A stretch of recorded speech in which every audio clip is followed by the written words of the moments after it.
This is my Pixel 10 XL, and as you can see, I'm running Android version Cinnamon Bun. This is the Android 17 first beta 1, and as you can see, the Android security update here is from the 5th of January, but it's what is even more interesting, the Google Play System update is from the 1st of April. The build number is what you see down below, CP21, and then at the end, .011.b1. Now, something very important, if you're not aware, in the past we had this new nice fresh builds through the Android developer preview program, which is pretty much going to be phased out, it probably already is, and replaced by the Canary build. So, if you want to get all the latest exciting new updates, like the very alpha things that Google apparently are working to put on our Pixels, then staying on a beta like this is not the best thing you can do, but you can go to the Canary channel and get access to all the latest and greatest things.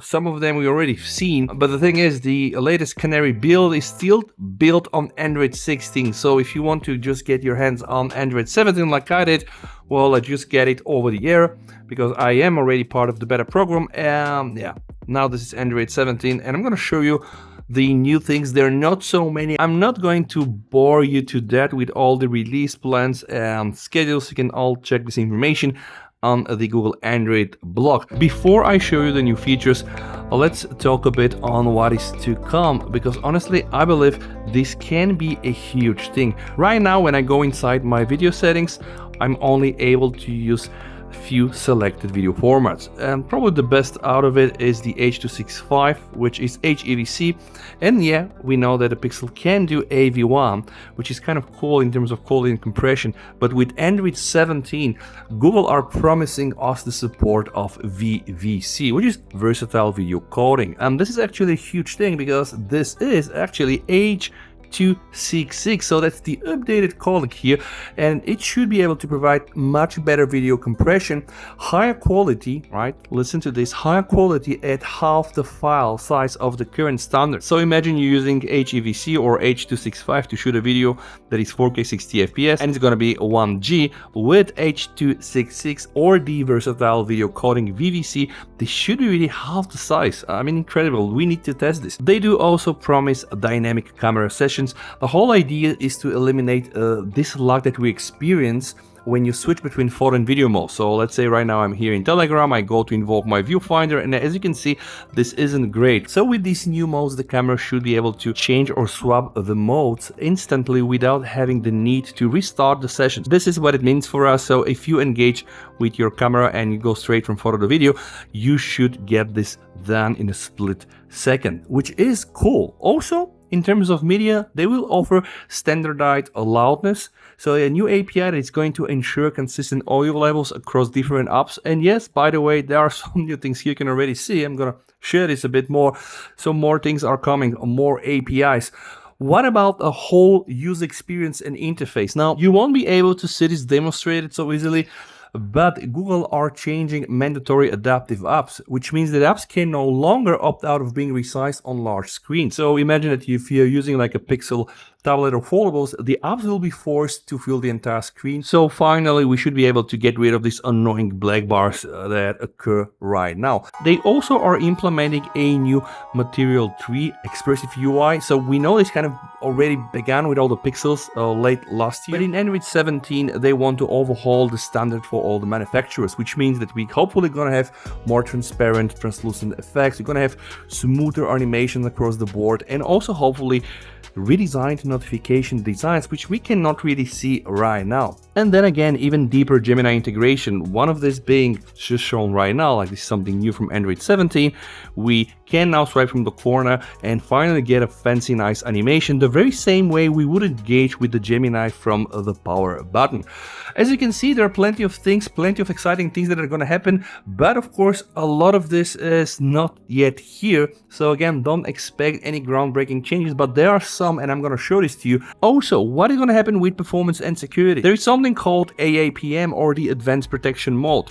So a hardened security for high-risk users. And this is not good for us, guys, because the idea of this AAPM is to block side loading, or let's say restrict USB data signaling, and mandate deep Google Play Protect scans at a system level. So although I am a fan of hardening security, you always know how this goes. Like, the more security you get, the more like freedom you usually trade, and I really hope to not see this implemented for every user. Maybe like leave an option like an opt-out. First things first, what the heck is new here? Because a lot of this looks familiar, and it still is. So like I told you, just to try to keep your expectation managed, don't expect any groundbreaking changes.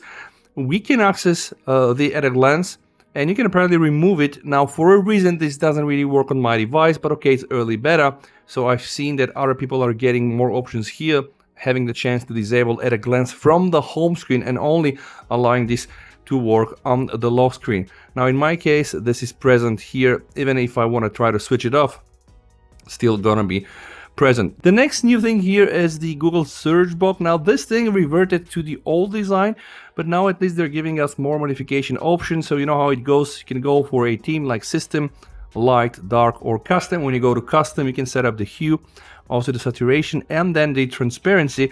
But the new good thing here is the fact that you're able to change the shortcut.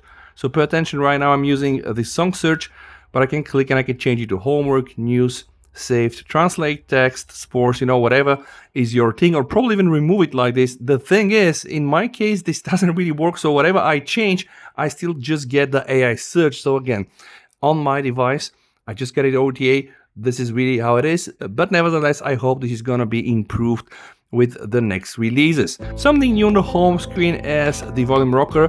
When I click it, you're going to see here, finally, we're getting like a proper preview of like mini sliders. So yeah, I think it looks just better compared to the old dots the way they were here.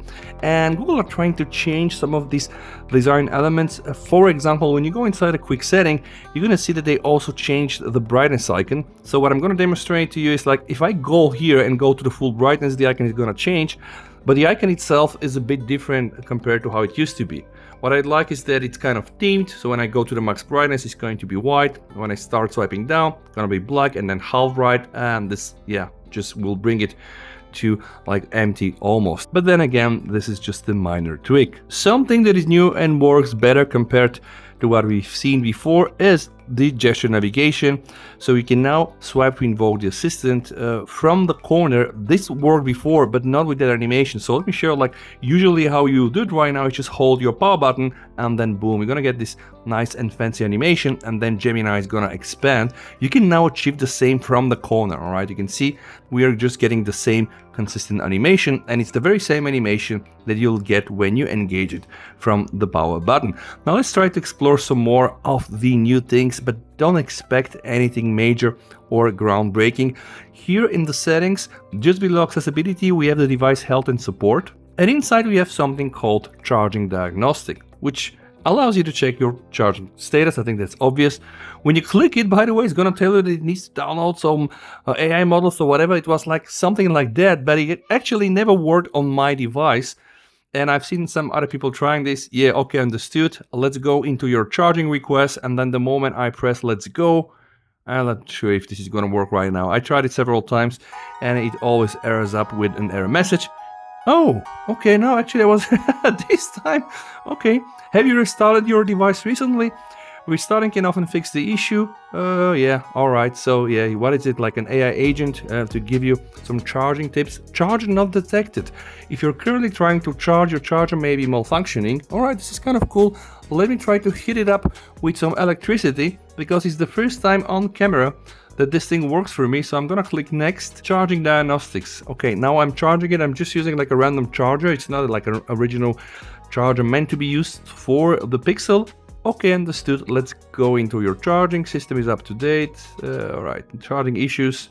Battery is charging with adaptive charging on. So yeah, this works ain't that bad. I'm gonna go now inside the settings and show you some of the new things. So what Google are trying to do with Android 17 is to compact a bit all the system menus, but just showing slightly less text compared to other sections. So this is the notification, sound and vibration. I believe that they just want to trim it down and make it more usable, which ain't that bad in the end of the day. But again, there is no such proper way to demonstrate it right now, so I'm just showing you how it's gonna look like when eventually everything is ready. Two more things that I believe are interesting. Now you can see that I'm recording my screen, and it's going to show you also the seconds here in the clock. If you engage with navigation, you're gonna see that this bar here that's going to show navigation is going to be a bit darker. Same with this blue dot here, and you're also getting finally some nice notifications the way they look right now, which is, I think, exciting. As I'm on the home screen, I've seen that some people are missing the pause button.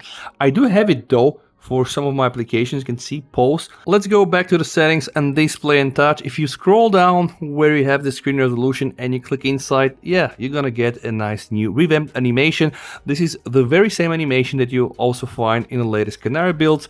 And it's going to tell you that the max resolution uses more battery. Switching to this resolution may cause some up to restart, and you can go to the high resolution. So it's giving you kind of like some information on what those resolutions are. And yeah, they included this very nice flowery moving animation. Let me know what you think down below. There's some minor redesign tweaks in the pattern controls, some settings around the privacy dashboard, but it's just some very tiny small changes around how like the buttons look and stuff like that, which is something I'm not gonna bother in this video. But what I want to do is I want to run some benchmarking. So before I do so, I'm just gonna show you the history. So it's been a while ago, like my last benchmark was on the 16th of September last year, and the single core score was 2,272 and almost 5,000 on the multi-core score. So now it's going to be very interesting to see how much am I able to get with this version. So I'm just going to put it there. I'm going to speed up the video, and at the end of this video I'm going to give you my thoughts on how usable is this, because it's better, right? Let's fast forward. And wow, actually quite surprised. I got definitely more on the multi-core score. More than 5,000, so 5,016 and a whooping 2,220 on the single core score, so a tiny bit better versus what I got last time. So I've been using Android 17 Beta 1 since yesterday, and honestly guys, I came from the latest QPR release and it is pretty much the same. So it is pretty stable for a beta, and honestly you can probably daily drive it with some exceptions if you're not really like a hardcore user and always want to go with the stable stuff. For my personal preference, this is good enough for me to daily drive it, and honestly I don't see a reason why you would not like to try it. But if you want to have everything organized, everything running stable, just stay on the stable channel. Thanks so much for watching guys, stay safe, wir stay over and bye.